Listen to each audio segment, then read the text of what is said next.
கர்த்தருடைய ஆவியானவர் என் மேல் இருக்கிறார். ஏசாயா தீர்க்கதரிசியின் புத்தகம் 61 அதிகாரம் 1 கர்த்தருடைய ஆவியானவர் என் மேல் இருக்கிறார். சிறுமைப்பட்டவர்களுக்கு சுவிசேஷம் அறிவிக்கும்படியாகவும் கட்டுண்டவரை விடுவிக்கும்படியாகவும். இப்பேற்பட்ட வார்த்தைகளை அடுக்கடுக்காய் ஏசாயா தீர்க்கதரிசி இயேசு கிறிஸ்து குறித்து பேசுகிறார். ஆனா அவர் பேசுகிற அத்தனை வார்த்தைகளும் நிறைவேறுவதற்கு இன்னும் 600 வருஷங்கள் இருக்குது.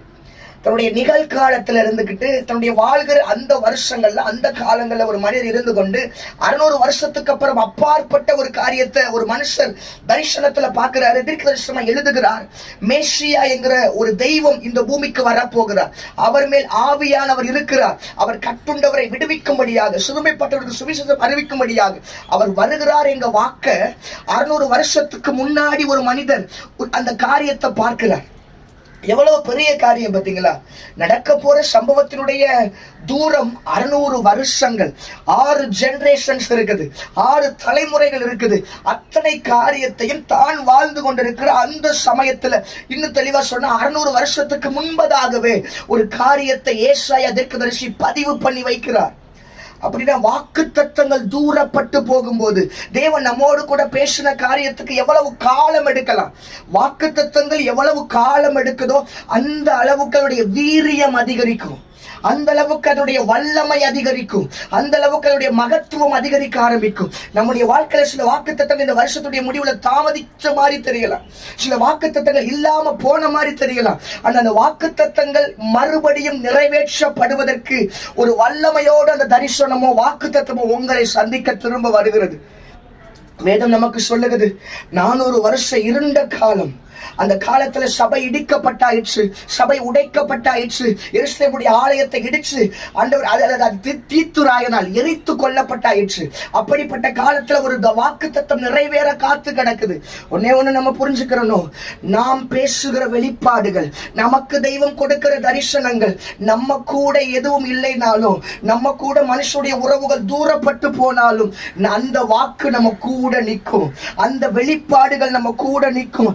நாம பேசுகிற வெளிப்பாடுகளே தெய்வம் நம்மோடு கூட பேசுகிற வாக்கு தத்தங்கள் நம் உடைஞ்சு போய் கிடக்கும் போது நமக்காக எழும்பி நிற்கும். அந்த வாக்கு தத்தமான வார்த்தை ஏசாயா தீர்க்கதரிசி கொண்டு உரைக்கப்பட்டது. அதே வசனத்தை லூக்கா 4:18 வாசிக்கும் போது அவர் சொல்றார், இயேசு கிறிஸ்து ஏசாயா தீர்க்கதரிசி முன்னறிவித்தின்படியே அந்த வார்த்தையை அவர் வாசித்து அது திறக்க ஆரம்பிச்சார். இன்னைக்கு நான் உங்களை பார்த்து சொல்லுகிறேன், 600 வருஷத்துக்கு முன்பதாக உரைக்கப்பட்ட வார்த்தையை இயேசு இந்த பூமிக்கு வரும்போது அந்த தரிசனத்தை, அந்த தீர்க்க தரிசனத்தை தேவன் திறக்க முடியுமே. ஆனால் ஆண்டுகளாயும் சில வாக்கு தத்தங்கள் நடைபெறாமல் இருக்கு சொல்லி சோர்ந்து போயிருப்பீங்கன்னா அந்த வாக்கு தத்தத்தை தேவன் திறக்க விரும்புகிறார். அந்த வார்த்தையை மறுபடியும் தேவன் திறக்க விரும்புகிறார். வேதம் சொல்லுது, ஏசாயா தீர்க்க தரிசன புத்தகத்தை அவர் கேட்டு வாங்கினார். நீங்க நினைச்சு பாருங்களேன், எந்த புத்தகம்னாலும் வாசிக்கப்படலாம், பஞ்சாகமங்கள்ல எதனாலும் வாசிக்கப்பட்டிருக்கலாம். ஆனா அவர் தெளிவா சொல்லுது, ஏசாயா தீர்க்க தரிசன புத்தகத்துல அன்னைக்கு அவர் சொன்ன வார்த்தையை அவர் மறுபடியும் சொன்னார், கர்த்தருடைய ஆவியானவர் என் மேல் இருக்கிறார். நான் திரும்ப சொல்லுகிறேன், நம்ம மேல் சொல்லப்பட்ட அத்தனை வாக்கு தத்தங்களும் அத்தனை தரிசனங்களையும் தேவன் பரலோகம் மறுபடி திறக்கிறது. 600 வருஷத்துக்கு முன்பதாக சொல்லப்பட்ட வாக்கு தத்தத்தை வாசிக்கும்படி இயேசு புத்தகத்தை கேட்டு வாங்கி திறப்பாரே. ஆனால் உங்க வாழ்க்கையிலே சொல்லப்பட்ட தரிசனங்களை அது எவ்வளவு தூரமானாலும் சரி, அந்த வாக்கு தத்தங்கள் திறக்கப்படுகிற கால நியமனமா இது மாறுவதாக. நீங்கள் நானும் இந்த 2025 முடிவுல வேணா இருக்கலாம், இந்த 25 நின்னுக்கிட்டு 26 எப்படி இருக்குமோ இல்ல. ஏசாயா தீர்க்கதரிசி 600 ஆண்டுகளுக்கு பின்பாக நடக்க போற காரியத்தை மாம்சத்துல பார்க்கல, ஆவியில பார்த்தாரு. இன்னைக்கு நான் சொல்றேன், 2025 இருந்துகிட்டு என் ஆவியினால நான் 26 பார்க்கிறேன். 2025 இருந்துகிட்டு 26 என்னுடைய வாழ்க்கையில நம்மை சார்ந்திருக்கிற சகல காரியத்திலையும் தேவன் செய்ய போற அற்புதங்களை நான் பார்க்க விரும்பினா உங்க ஆவியினுடைய கண்களை பிரகாசம் அடைய செஞ்சு பாருங்க. ஆவியின் கண்கள் திறக்கப்படும் போது உங்கள் நிகழ்காலமும் திறக்கப்படும். ஆவியின் கண்கள் ஓப்பன் ஆகும் போது உங்களுடைய எதிர்காலங்கள் ஓப்பன் ஆக ஆரம்பிக்கும்.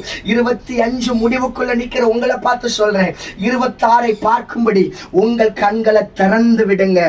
உங்க வாழ்க்கையில் இருக்கிற சகல அற்புதங்களை அற்புதங்களையும் தேவன் காட்டுவார். நான் 25ல இருக்கிறேன், ஆனா என் ஆவி 26ஐ பார்ப்பதாக. நான் உனக்கு முன்னே போய் கோணலானவைகளை செவ்வையாக்குறேன்.